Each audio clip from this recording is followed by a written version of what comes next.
Kita bongkar rahasia kuliah di Turki jalur mandiri.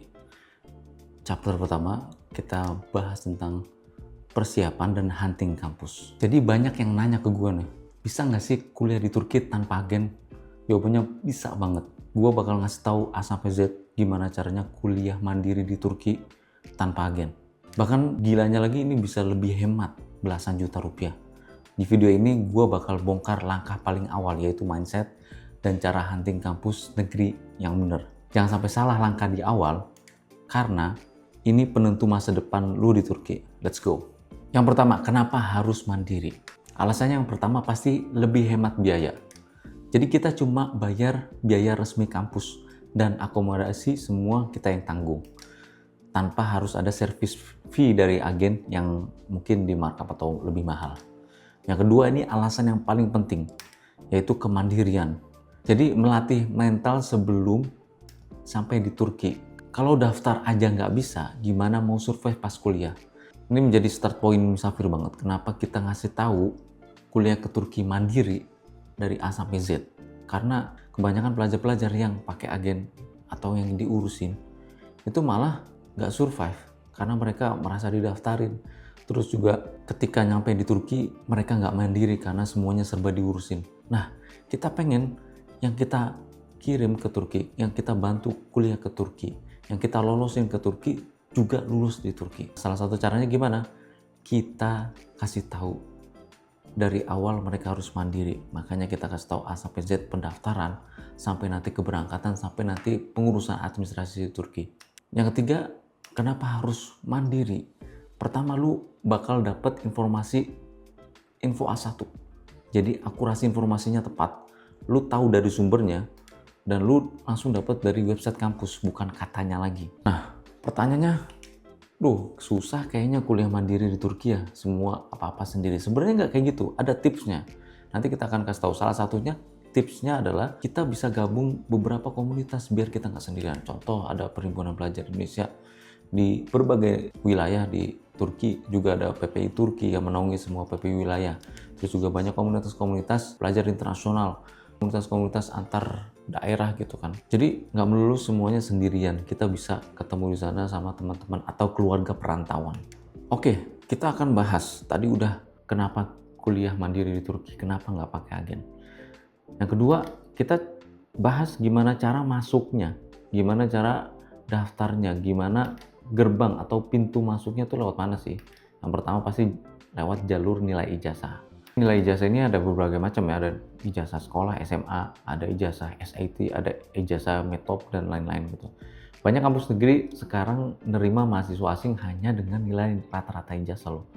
Rata-ratanya kalau misalnya mau aman, pengalaman kita 6 tahun itu mendaftarin pelajar Indonesia itu di angka 80 sampai 90 itu aman banget. Lu mau daftar jurusan apapun, jurusan kecuali yang kedokteran ya, sama beberapa jurusan teknik yang memiliki sertifikasi tertentu, itu bisa banget kayak jurusan hubungan internasional, jurusan psikologi, jurusan bisnis internasional, itu bisa banget dengan nilai rata-rata ijazah itu. Tapi juga kita harus memperhatikan nanti kampusnya. Jadi semakin top 10 kampus tersebut, biasanya mereka nggak ngebuka jalur pendaftaran nilai ijazah.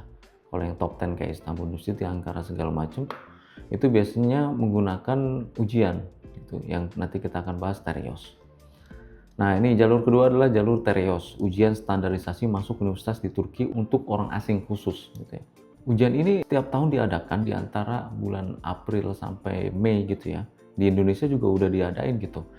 Rata-rata juga karena kita selalu menjadi panitia Terios ini setiap tahunnya, jadi kita ngelihat rata-rata tuh sekitar 200 sampai 300 pelajar gitu yang ikut ujian Terios ini. Tapi akhir-akhir tahun ini berkurang sekitar 150 pelajar yang ikut ujian Terios ini. Padahal ini kesempatan bagus banget buat teman-teman loh. Dengan nilai Terios ini kita bisa apply ke semua universitas negeri atau PTN Turki yang top 10 ataupun yang enggak, dengan jurusan-jurusannya gitu. Bisa daftar jurusan kedokteran, engineer, dan lain-lain yang bergengsi pakai nilai Terios ini dengan nilai satu ini aja. Oke, banyak yang nanya, ujian Terios itu gimana sih? Ujian Terios itu basic ya sebenarnya. Ada 80 soal, 40 soal itu matematika dasar, 40 soal itu tentang logika atau kayak psikotes gitu ya. Terus yang ketiga, jalur apa lagi? Yang ketiga adalah jalur sertifikasi internasional seperti SAT atau ACT atau kampus-kampus top itu menginginkan itu. Nah, yang perlu diperhatikan pas ngedaftar atau ngelihat jalur-jalur apa aja yang ada di Turki, kita harus ngeliatin setiap kampus itu punya deadline dan syarat yang beda-beda loh. Ada yang buka di bulan Mei, tadi yang saya bilang Terios itu kan berbagai negara beda gitu kan. Maksudnya Terios itu di bulan Maret, April, Mei gitu kan. Kadang tahun depannya beda juga, itu setiap kampus juga beda juga. Bahkan Terios itu bahkan ada yang ngadain kampusnya sendiri gitu. Tapi kita sarankan ikut yang Terios aja, yang Turki Yayos, yang semua mencakup semua kampus negeri Turki. Ada yang bulan Agustus bukanya segala macam. Jadi kita harus ngeliatin, pantengin dari websitenya langsung. Nah, ini masuk ke chapter berikutnya, step by step hunting kampus. Di sini kita akan bedah langsung dari website kampusnya. Jadi kita hunting kampus langsung dari websitenya langsung ya. Pertama, kita harus buka website YOK.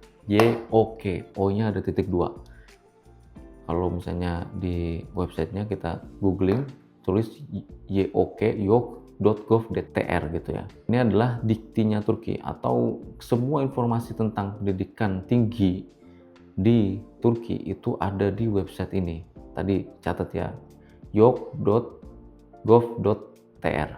Di situ kalian bisa hunting kampus. Cari bagian Yabancı Uyruklu.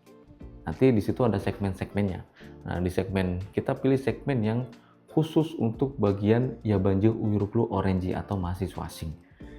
Nah, dari situ kita bisa ngeliat tuh univ mana aja. Kita bisa cek rankingnya dan lokasinya di kota mana. Jangan cuma ngeliat kampusnya, lihat juga kotanya. Istanbul, Ankara itu biaya hidupnya tinggi. Tapi kota kecil seperti Sakarya atau Sparta atau Kastamonu itu lebih murah gitu. Dan dalam tanda kutip mungkin orang Indonesia lebih dikit, dan di situ kita bisa lebih melatih bahasa Turki kita, lebih ekspor gitu ya. Selanjutnya yang kita harus hunting di website itu, selain tadi cek ranking kampus, jurusan segala macam, kita harus mengecek kuota. Jadi pastikan jurusan yang kita mau itu, misalnya kedokteran atau teknik atau hubungan internasional atau yang lainnya itu ada kuotanya untuk orang-orang asing. Jadi ada memang di situ tertulis jurusannya untuk orang asing berapa kuotanya, jurusan untuk orang Turkinya berapa kuotanya. Dari situ kita tahu saingan kita berapa orang untuk bisa masuk ke kampus tersebut. Jadi kita harus realistis juga.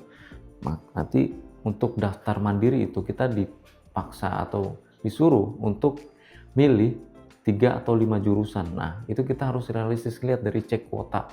Dari kuotanya tersedia berapa. Kalau misalnya nggak terlalu banyak atau saingannya ketat, kita juga bisa masukin jurusan kedua ketiganya yang nggak terlalu ketat untuk bisa masuk kuliah mandiri di Turki. Kita masuk ke chapter selanjutnya, preparing the big three. Jadi dokumen dasar. Ini penting banget nih. Jadi kalau emang lu bener-bener niat mau kuliah di Turki mandiri, judulnya aja mandiri, berarti kita harus siapin semuanya mandiri ya. Dan kita harus survive dari awal. Karena itu menentukan nanti ketika sampai di Turki, lolos di universitas impian favorit kita yang kita inginkan di Turki, kita juga bakal survive karena kita udah berkorban, kita udah berjuang untuk daftar sendiri, mandiri, siapin dokumennya sendiri. Oke, checklist dokumen apa aja yang harus kita siapkan. Yang pertama, paspor. Ini harus wajib banget, kita jangan mepet ke jadwal-jadwal atau deadline pendaftaran baru bikin paspor. Kita harus bikin paspor dari jauh-jauh hari. Contoh, kita kasih tahu timelinenya biasanya setiap tahun. Pertama itu dibuka pendaftaran beasiswa di bulan Januari. Itu juga memerlukan paspor. Kalau ada paspor lebih bagus lagi. Jadi kita harus katakanlah bersiap untuk bikin paspor itu di akhir tahun sekitar bulan November, Desember pas kelulusan atau pas naik ke tingkat kelas 3 SMA. Bisa juga kita membuat paspor itu mendekati pembukaan pendaftaran Universitas Turki itu biasanya di bulan April, Mei, Juni. Jadi sebelum bulan April kita bisa juga buat itu paspornya di bulan-bulan Maret mungkin ya. Jadi kita secara preparing lebih bagus, lebih siap, nggak ngerasa kusuk gitu ya, nggak dar-der-dor. Yang kedua adalah ijazah dan transkrip. Nah ini kalau kalian masih kelas 3 itu waktu yang tepat untuk mempersiapkan ijazah dan transkrip. Jadi harus kita bagusin itu nilai.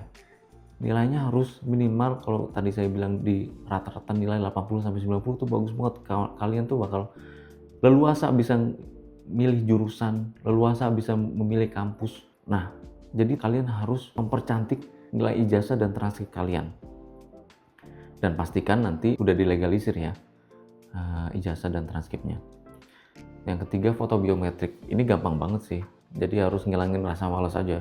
Kita harus ke studio foto atau ke tempat cetak foto. Di situ bilang aja foto biometrik yang latar belakangnya putih, yang standar ICAO.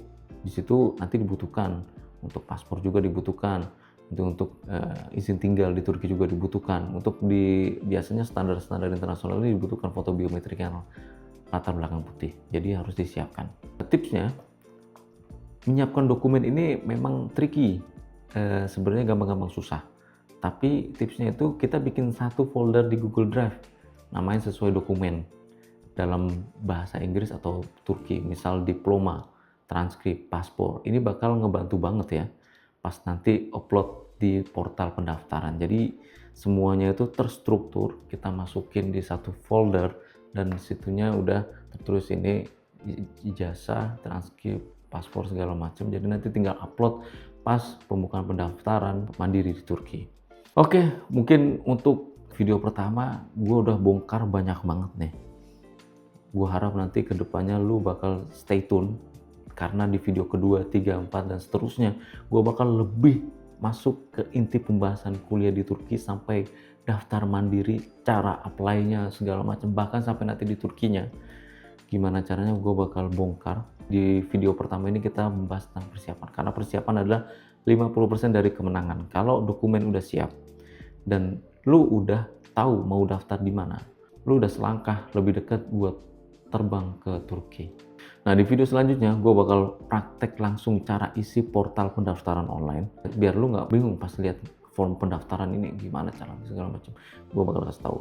Jadi jangan lupa subscribe dan nyalain loncengnya, like, comment, and share. See you on top.